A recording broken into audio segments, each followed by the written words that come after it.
간밤 미증시에선 소비자 물가지수가 발표됐습니다. 관세로 인한 인플레이션 우려가 지속됐던 상황에서 이번 지표가 물가에 어떤 영향을 미칠지 시장은 주목하고 있습니다. 네, 그렇습니다. 오늘 밤 나올 생산자 물가지수 PPI까지 금리 결정에 영향을 주기 때문인데요.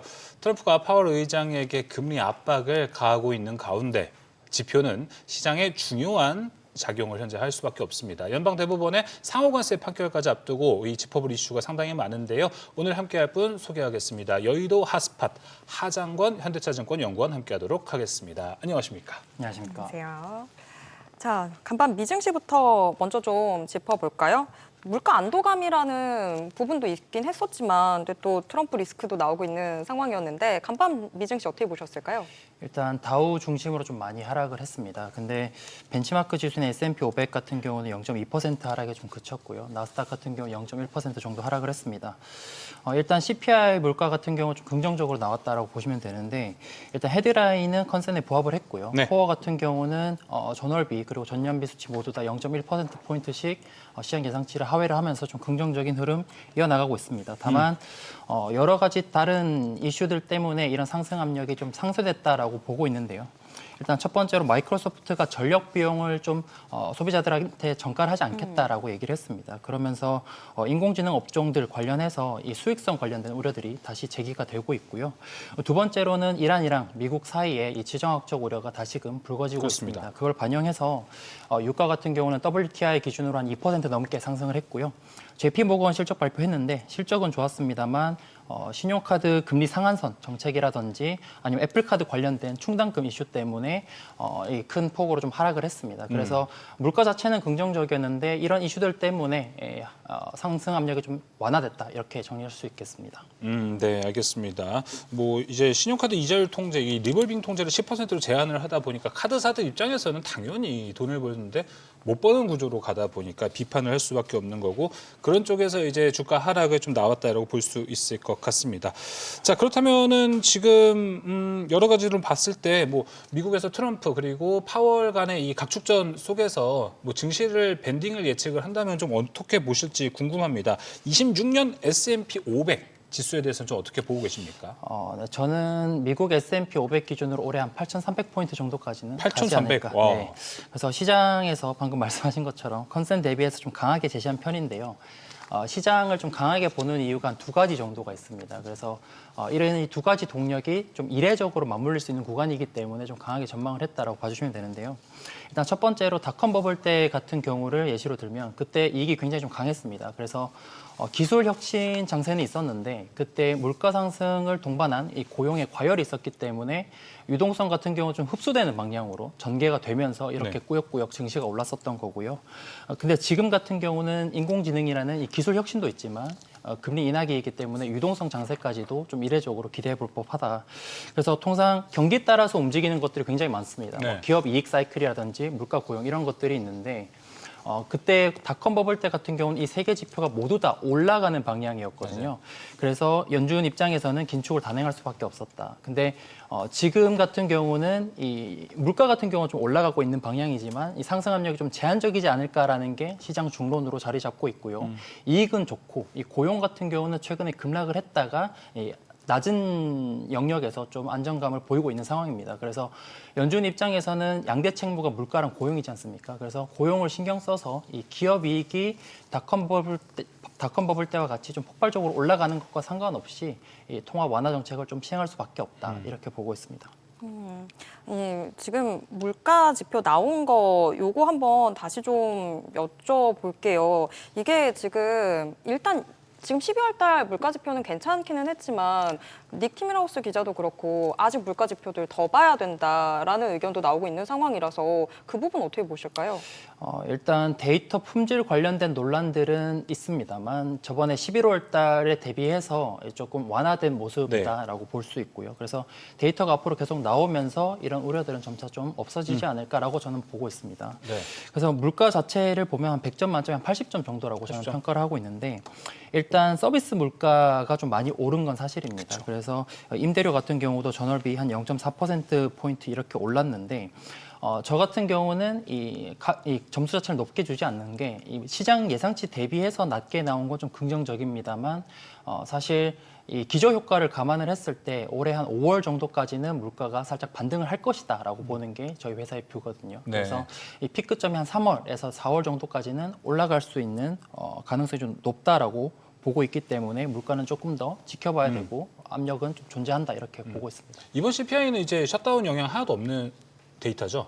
셧다운 영향 일부 남아 있는 것으로 있어요, 이번에도 아직 보고 있습니다. 네. 아, 예, 알겠습니다. 그래서 80점이라고 얘기를 또 해주신 건가요? 네, 그렇죠. 또? 시장에서 의구심이 좀 남아 있는 것도 그렇고 전반적으로 시장 예상치보다는 좋게 나왔는데 이 사실 서비스 물가 쪽이 생각보다는 네. 좀 높게 나왔기 때문에 괜찮습니다. 근데 또 점수를 높게 준 이유는 이 상품 물가가 좀 굉장히 낮게 나왔습니다. 이 부분에 대해서 좀 점수를 많이 줬던 건데 사실 관세의 영향을 받는 게 상품 물가거든요. 그쵸. 근데 이쪽 관련해서 압력이 좀 낮게 나왔기 때문에 시장에서는 생각보다 이 관세 영향이 좀 제한적이지 않을까라는 기대감이 작용할 것으로 생각하고 있습니다. 알겠습니다. 뭐 CPI 하면은 사실 이제 금리랑 많이 연결성이 있었는데 요새는 그 커넥션이 많이 좀 옅어지기는 했습니다. 네, 맞습니다. 어떻게 보십니까? 이 CPI 수치와 함께 사실 페드워치 보면은 금리 인하 확률 더 내려갔거든요. 네, 맞습니다. 어제가 4%였는데 오늘이 한 1%대였나? 네, 맞습니다. 더 내려갔습니다. 금리 영향은 거의 없다고 봐야겠죠. 네, 그래서 시장이 이 9월 FOMC 때부터 좀 얘기를 말씀드려야 될 것 같은데 9월 FOMC 때 형성됐던 시각이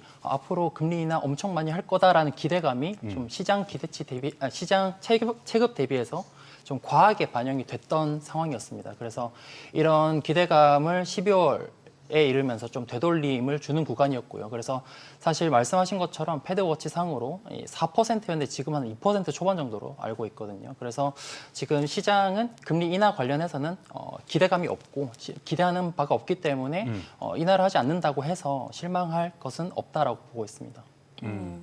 금리 인하 기대감은 점점 더 계속 낮아지고 있어서 거의 시장에서 증발하고 있는 것 같아요. 거의 페드워치 물가 6월쯤에 한다로 좀 컨센서스가 수렴이 되어 있긴 하더라고요. 지금 뭐 연구원님도 5월, 맞아요. 6월 이렇게 또 얘기가 되고 있는 상황이어서 이게 뭔가 자꾸 뒤로 눕는 이런 느낌들인 맞아요. 것 같습니다. 네. 자, 저희가 CPI 안에서도 관세 이야기들 조금 나왔는데 사실 지금 관세를 체크를 해보려면 연방대법원 판결 이야기를 좀 해봐야 될 것 같습니다. 사실 저는 지난주에 나올 줄 알았는데 그때는 안 나오고 지금 오늘이군요. 오늘 밤 네. 이제 뭐 나온다 이런 이야기들 있는데 일단 연구원님 오늘 밤에는 판결 나올까요? 사실 그 점은 아무도 알 수 없다라고 보고 있습니다. 그래서 시장 입장에서 이 대법원이 어떤 사건에 대해서 판결을 할 것이다. 그것은 명시해주지 않거든요. 그래서 시장에서는 저번 주 금요일 날 예상을 했다가 다시 오늘로 예상을 하고 있습니다. 네. 그래서 조금 더 말씀을 드려보면은 이 미국 같은 경우는 이 별의별 것들을 다 베팅을 하더라고요. 그래서 지금 폴리마켓에서 폴리마켓, 예. 네, 폴리마켓에서 이 대법원 관련해서 이 관세 정책 위법 판결될 확률 자체를 한 70% 조금 넘게 점치고 있는 상황입니다. 근데 재미있는 건 이 관세 환급 청구권이라고 있습니다. 그래서 A라는 기업이 이 관세를 돌려받을 수 있는 금액이 한 100이라고 했을 때 그 돌려받을 수 있는 권리를 이렇게 판매를 하고 있는데 그 권리 자체에 책정된 금액이 한 20 정도입니다. 네. 그래서 이 위법 판결될 확률은 70%로 보고 있는데 시장이 근데 이걸 실질적으로 돌려받을 확률은 한 20% 정도에 지나지 않는다라고 보고 있기 때문에 사실 시장 입장에서는 이 이벤트 소멸 효과 정도로만 저는 예, 맞아요. 생각을 하고 있고요.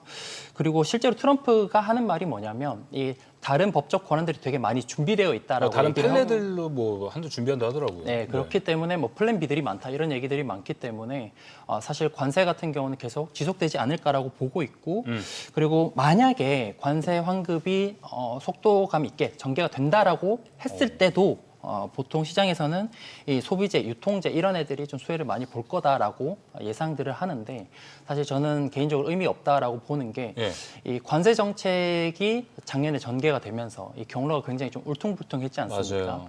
근데 결국 긍정적인 것은 재정에 대한 불확실성이 많이 완화된 것도 사실입니다. 그래서 채권 금리의 변동성을 나타내는 뭐 무브 인덱스 이런 것들이 사실 좀 많이 내려간 상황이거든요. 근데 만약에 환급이 진행된다라고 했을 때는 이런 불확실성들이 다시 부각될 수 있기 때문에 그런 경우에는 그럴 가능성 거의 없다라고 보지만 만약에 그런 경우에는 지수가 단기적으로 한 10% 정도의 조정은 일어날 수 있지 않을까 이렇게 보고 있습니다. 알겠습니다. 지금 이제 오늘 밤 미국 시간으로는 이제 오늘 트럼프 대통령의 연방대법원 상호관세 판결이 나오는데 모르겠습니다. 일단은 나올 수도 있고 저번처럼 또 연기가 될 수 있습니다. 하지만 지금 시장에서는 이미 소멸된 이벤트로 해석을 하고 있고 만약에 위법 판결이 나온다 한들 트럼프가 또 다른 쪽으로 항소를 할 수 있는 루트가 있기 때문에 지금 시장에서는 이걸 큰 이벤트로 보고 있지는 않는 것 같습니다. 자, 그럼 이제 다시 저희가 AI 쪽으로 이야기를 좀 다시 넘어가 보도록 하겠습니다. 제가 사실 이제 연구원님 리포트를 잘 봅니다. 그래서 제가 아까 핫스팟 이렇게 또 소개를 해드리기도 했었는데 이전에 올해 전망이었죠. 유동성 플러스 AI, 버블은 필연. 이렇게 또 제목을 써주셨잖아요. 저는 이게 내포하는 의미가 좀 있다라고 생각을 해요. 거쳐야 하는 과정이고 언젠가 그럼 끝이 난다라고 볼 수 있을 것 같은데 거기서 이제 과거 닷컴버블하고 비교를 좀 해주셨잖아요. 네, 지금은 좀 어떻게 해석을 하세요? 지금도 여전히 제가 자료 쓸 때랑 비슷한 레벨에 머물고 있고요. 그래서 뭐 여러 가지 관점으로 제가 이 부분에 대해서 말씀드릴 게 많을 것 같은데 일단 대장주를 시작으로 좀 말씀을 드려보면은 네. 그때 같은 경우 시스코라든지 그때도 마이크로소프트 이런 종목들이 굉장히 좀 주도적으로 날아갔던 장세였습니다. 근데 이 친구들이 받고 있던 밸류에이션 밴드를 한참 상회를 해서 밸류에이션 100배 전후로 이렇게 형성이 됐었고 그에 반해서 M7 종목들 같은 경우는 이 밸류에이션 밴드 안에 여전히 남아 있거든요. 그래서 평시 수준의 밸류에이션들을 주도주들이 받고 있다라는 거고 그리고 IT 섹터 단으로도 말씀을 드려보면 이 같은 기간 동안 지금 이익이 150% 올라왔을 때 네. 닷컴버블 당시에는 IT 섹터가 주가가 900% 올라갔습니다. 그래서 거기에 6배 달하는 주가 상승이 있었다라고 했을 때 지금 같은 경우는 똑같이 150% 정도 올라갔는데 주가 상승은 딱 150% 정도 이렇게 전개가 됐었습니다. 그래서 철저히 이익 기반으로 좀 담백한 랠리다. 지금까지는 그렇게 보고 있고요. 이 지수 전반으로 봤을 때도 마찬가지인데요. 이 닷컴 버블 때 같은 경우는 95년 넷스케이프 IPO 당시를 시작점으로 끊고 그리고 지금 같은 경우는 22년 10월에 챗GPT가 등장했지 않습니까? 네. 그래서 각각을 출발점으로 잡아서 이 지수 상승을 EPS 그리고 PER 이렇게 나누어서 기여도를 봤을 때 이익 기여도 같은 경우는 좀 비슷한 속도로 전개가 되다가 최근에 AI 랠리가 좀 역전하기 시작을 했습니다. 그리고 이 이익 관점에서도 조금 더 드릴 수 있는 말씀이 이 이익의 신뢰도가 좀 다르다라고 말씀을 드리고 있습니다. 그래서 과거에 추정했던 것 대비해서 실제로 이익이 얼마나 실현이 됐냐 기준으로 따져봤을 때 이 닷컴 버블 같은 경우는 거의 10%까지 미달이 났었거든요. 근데 지금 같은 경우는 그 수치가 마이너스 1%밖에 되지가 않고요. 그리고 이 수치 자체를 한 6개월 정도 내다볼 수 있는 지표가 애널리스트 어닝 리비전이라고 있습니다. 그래서 이 애널리스트들이 추정치를 얼마나 많이 올리는지 이 순수 비율을 나타내는 건데 이게 최근에 3개월 동안 굉장히 가파르게 올라가 있습니다. 그래서 그런 것들 미뤄봤을 때 이익의 신뢰도 같은 경우도 올해 상반기 더 높아지는 방향으로 전개될 개연성이 높다. 이렇게 보고 있고 그리고 무엇보다도 PER이라는 부분이 좀 많이 차이가 나는 부분입니다. 그래서 PER 기여도를 봤을 때 닷컴 버블 같은 경우는 이익만큼이나 PER 기여도가 높았었는데 지금 같은 경우는 절반 수준밖에 되지가 않고요. 최근 1년 같은 경우는 그 기여도가 거의 제로에 수렴하고 있습니다. 그래서 멀티플 기여도는 거의 없다라는 거고 그리고 이 기술 혁신 장세가 가지고 있는 의미 자체가 이 생산성이 올라가고 기업 마진이 올라가고 거기에 따라서 밸류에이션 체급도 같이 올라간다라고 말씀을 드리고 있는데 과거 같은 경우는 이 순이익 마진이 한 7%였다면 지금은 14%를 상향 돌파하고 있거든요. 그래서 그때 고점이 S&P 500 기준으로 25배였고 지금이 한 22.5배 정도 되는데 같은 20배 레벨이라 하더라도 밸류에이션의 체급이 2배 이상 높아진 시점이다. 이렇게 정리드리고 있습니다. 그러니까 과거 닷컴 버블 때는 좀 꿈만 있었고 뭔가 화려하게 액세서리를 많이 치장해서 예뻐 보이는 그런 측면이 있었다면 지금 시대에 우리가 AI들 이야기를 할 때는 그런 뭐 액세서리 다 빼놓고 그냥 가만히 있는데도 담백하게 좀 예쁘다 이렇게 표현을 해볼 수 있을 것 같은데요. 그러면서 지금 같이 이야기해 주셨던 게 지금은 과거랑 다르게 이익이 좀 있다라는 부분이었는데 우리가 돈 버는 쪽으로 해서 봤을 때 지금은 AI 소프트웨어 쪽 많이 보잖아요. 지금 연구원님은 그러면 AI 소프트웨어 그리고 하드웨어 이 둘 중에서 비교를 해보면 전망 자체가 어디가 더 좋다라고 보시는 건가요? 저는 연간 기준이랑 단기적인 지금 당장 기준이라고 나눠서 말씀을 드릴 것 같은데 저는 연간 기준으로는 소프트웨어 기업들을 좀 주목을 해야 되지 않나 이렇게 말씀을 드리고 있습니다. 왜 그러냐면 하드웨어 같은 경우는 이 GPU라든지 데이터 센터 등등 이 이익의 가시성이 굉장히 좀 빨리 잡힙니다. 그래서 그렇죠. 주가도 빠르게 반영을 하는데 소프트웨어 같은 경우는 이 엔터프라이즈향으로 제품을 개발을 하고 그걸 출시를 해서 성장을 일으켜야 됩니다. 그래서 좀 대표적인 예시로 이 고객 관계 고객 CRM 쪽에서 이 세일즈포스라는 기업이 이 마켓 시어가 1등이거든요. 근데 얘네들 같은 경우 24년 4분기에 에이전트 포스라는 이 인공지능을 접목시킨 이 제품을 개발을 해서 이제 막 1년이 지난 시점이고 거기에 대한 성장이 이제 막 나오고 있는 시점이라서 이 이익이 가시화되는 시점 자체가 딜레이 되어 있기 때문에 이제는 좀 소프트웨어가 좋지 않을까라고 보고 있고요. 그래서 좀 정리를 해드리면 이 뭐가 더 좋은 기업이냐라고 했을 때는 하드웨어인 것 같습니다. 예. 다만 뭐가 주가 관점에서 더 좋냐를 따져봤을 때는 좋은 소프트웨어인 주식을 게 따져보면 네 맞습니다. 왜냐하면 주가라는 게 EPS 곱하기 PR이잖아요. 그쵸. 그래서 저는 개인적으로 이 투자하는 종목을 찾을 때도 이 EPS랑 PR 모두에서 상승 모멘텀이 있는 종목을 좋아하고 둘 중 하나를 꼽아야 된다면 저는 멀티플입니다. 그래서 하드웨어 같은 경우는 엔비디아 제외하고 대부분 이 멀티플 상단에 가 있는 종목들이 많기 때문에 좀 조심스럽다 이렇게 말씀을 드리고 있고 반면 소프트웨어 같은 경우는 아까 말씀드렸던 세일즈포스 같은 경우도 사실 5년 동안 봤을 때 최저치 수준의 밸류에이션을 지금 받고 있거든요. 그래서 밸류에이션 관점으로 상승 모멘텀이 많기 때문에 주식 관점에서는 더 좋은 종목이다 이렇게 정리하고 있습니다. 네, 세일즈포스도 있고 같은 관점에서 본다면 팔란티어도 좀 넣어볼 수 있지 않을까요? 네, 뭐 제가 커버하고 있는 종목은 커버하고 아니라 있지 가지고 않아서. 말씀 네. 잘 몰라가지고 네. 네. 워낙에 또 많이 하시니까 투자를. 네, 맞습니다. 예, 그래갖고 한번 이야기를 꺼내봤습니다. 자, 그러면 오늘도 이 CPI 때문에 그런가요? 코인 가격이 갑자기 좀 올라가는 모습을 보여줬어요. 정말 얼마 만에 좀 이런 상승세를 보여준 건지 모르겠는데요. 이 상승세에 대해서는 좀 어떻게 오늘 해석을 하셨습니까? 사실 가상화폐 자산이라는 게 이 나스닥과 같이 위험 선호에 대한 심리를 가격으로 반영을 하기도 맞죠. 합니다만 결국 금과 같이 유동성의 함수다라고 말씀을 드리고 있습니다. 그래서 근데 금 같은 경우는 글로벌 중앙은행들이 이 외환 보유액의 달러 비중을 좀 줄이고 금의 비중을 좀 높이면서 이 수급의 영향까지 같이 받고 있는 게 지금 금 가격이다라고 보실 수 있겠고 그래서 암호화폐를 따로 좀 봤을 때 이 글로벌 유동성의 YOY 증감이랑 이 비트코인 가격의 YOY 증감이랑 그대로 같이 가는 그림이 보이거든요. 근데 최근에 글로벌 유동성은 많이 올라왔는데 이 비트코인 가격 같은 경우 최근 하락한 것 때문에 그대로 플랫한 상황입니다. 그래서 유동성과의 괴리가 굉장히 좀 많이 벌어져 있는 상황이기 때문에 암호화폐 관련 업종들 지금 긍정적으로 볼 수 있지 않을까 이렇게 보고 있습니다. 암호화폐들 긍정적으로. 그러면 요 지금 실적 발표 시즌 금융주부터 해서 시작이 됐는데요. 저희가 키워드 자체는 어떤 식으로 좀 잡아두는 게 좋을까요?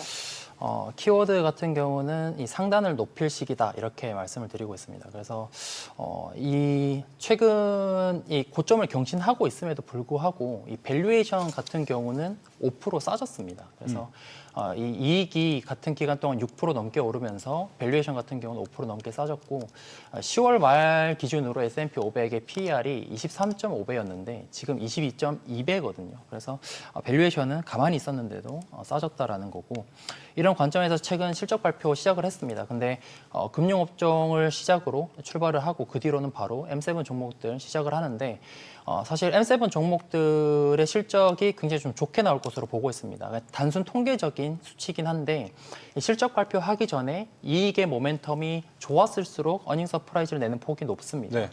그런 것들을 따져봤을 때 순이익 기준으로는 좀 무난하게 12% 정도 상회하지 않을까라고 보고 있고 성적으로 따지면 상위 한 25% 정도의 무난한 실적이 나오지 않을까 이렇게 보고 있습니다. 그래서 전반적으로 상승 모멘텀이 올라갈 수 있는 시기가 어닝 시즌이다 이렇게 보고 있는데 근데 여기서 또 순환매 모멘텀도 있다라고 말씀을 드리는 게 인공지능 쪽도 괜찮아 보이고 이 중소형주도 좋아 보인다. 뭐 최근 러셀 지수 굉장히 좀 센 모습 보이고 있는데 이 양쪽 모두에서 지금 긍정적인 신호가 보이고 있다라는 겁니다. 그래서 지금 글로벌 경기 같은 경우는 이 바닥은 좀 다지고 있지 않냐라는 네. 게 지금 시장에서 형성되고 있는 시각입니다. 그래서 OECD 경기 확산 지수라고 OECD 국가들 중에서 이 선행 지수들이 올라가고 있는 순수 비율을 나타낸 건데 통상 이런 것들이 경기 지표를 한 네. 8개월에서 1년 정도 선행을 합니다. 근데 이게 지금 고점에 가 있거든요. 그래서 경기 모멘텀 같은 경우는 지금 바닥을 좀 다지는 구간이 아닌가. 그래서 보통 이런 시점에서 러셀 2000 같은 경우는 좀 상승 모멘텀이 강해지는 모습을 보이기 때문에